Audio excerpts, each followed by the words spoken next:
Wall Street remains braced for a recession, eventually. That's in part because consumers are poised to slow down their spending.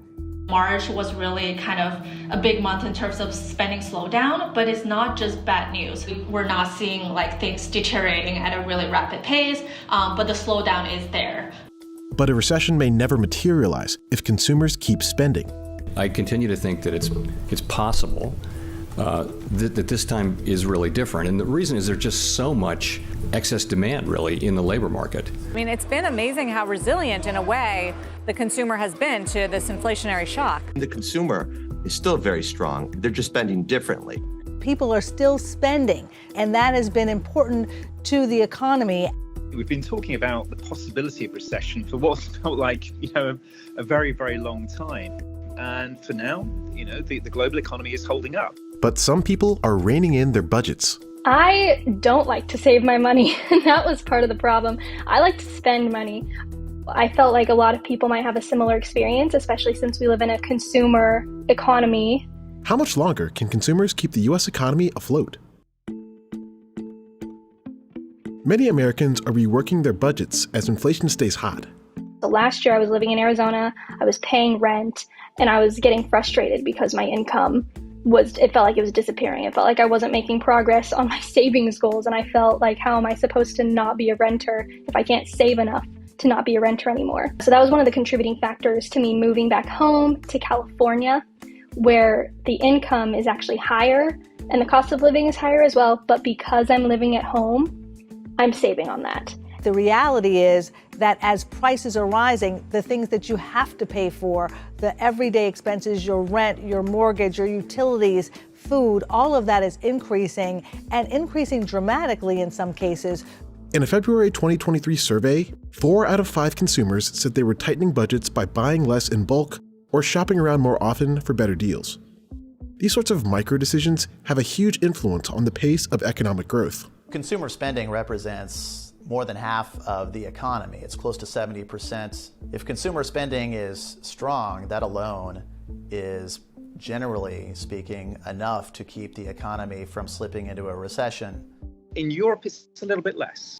Exports are a much more important driver of economic activity than perhaps, say, here in the United States. And then we look at China and other parts of Asia, and again, the manufacturing base, much more important. So yes, the US is very much a standout in terms of the importance of the consumer to overall economic health.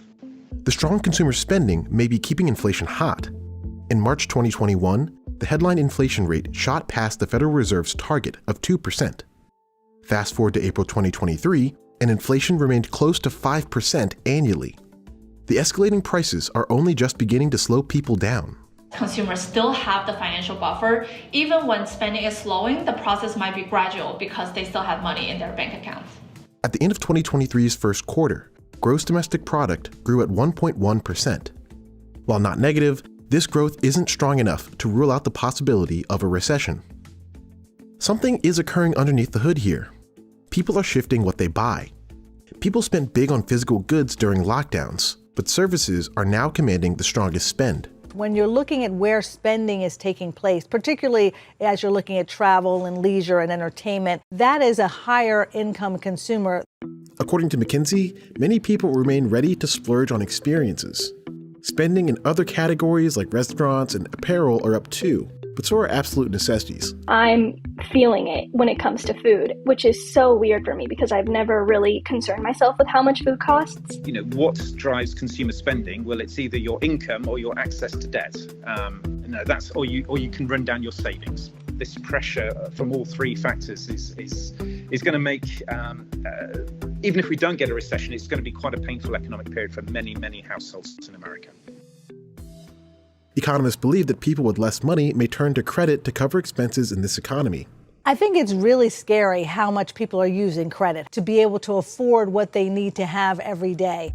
That sentiment shows up in this data set from the Bank of America Institute. We care about credit utilization because we want to see how leveraged is a consumer, right? Are they really borrowing to finance their spending, or are they spending the money they already have? Through the pandemic, Americans were using less credit, but that trend is starting to reverse. At the end of 2022, the average household had nearly $10,000 in credit card debt.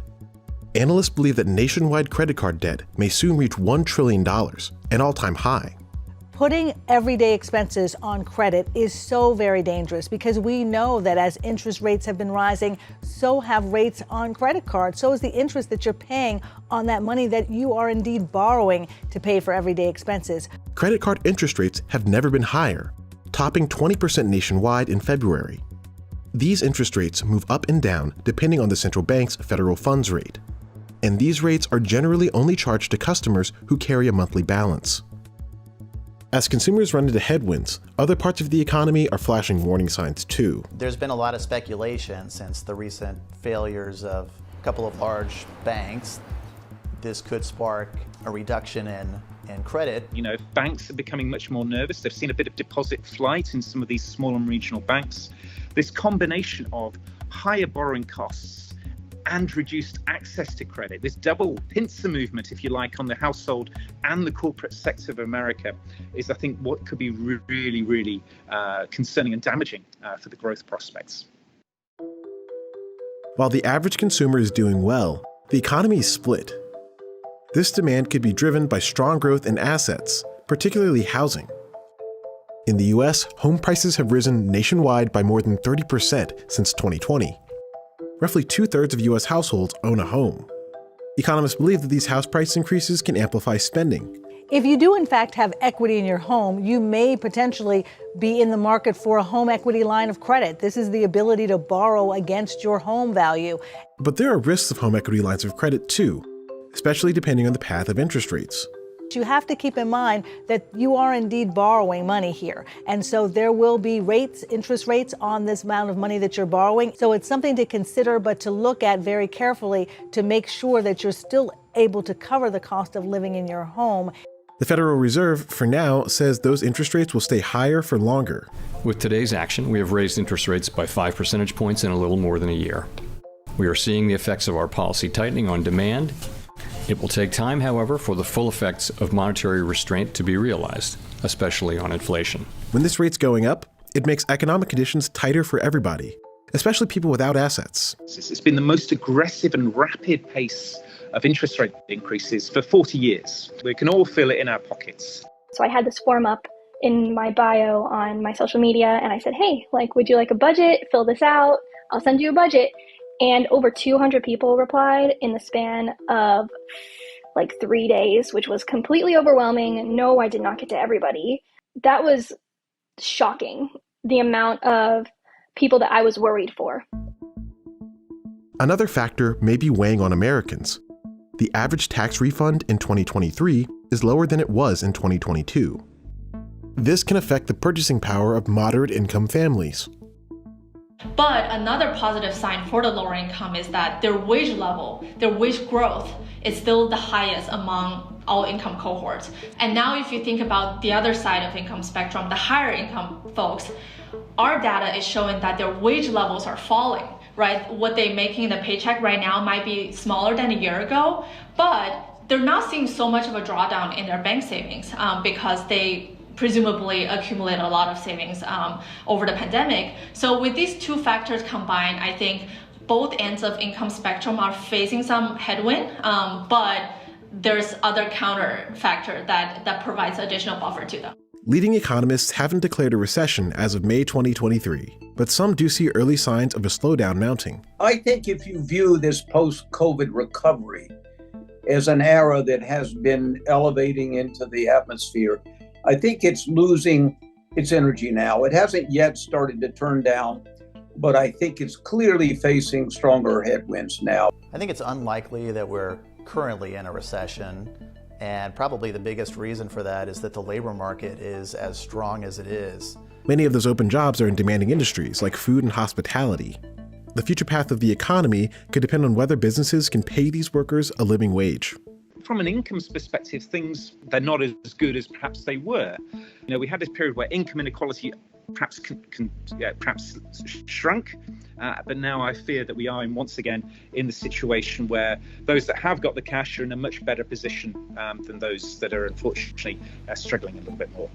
I think many people are still living paycheck to paycheck. So this is not pain, financial pain that's only facing a few. It's facing the majority of Americans, regardless of how much money they're making.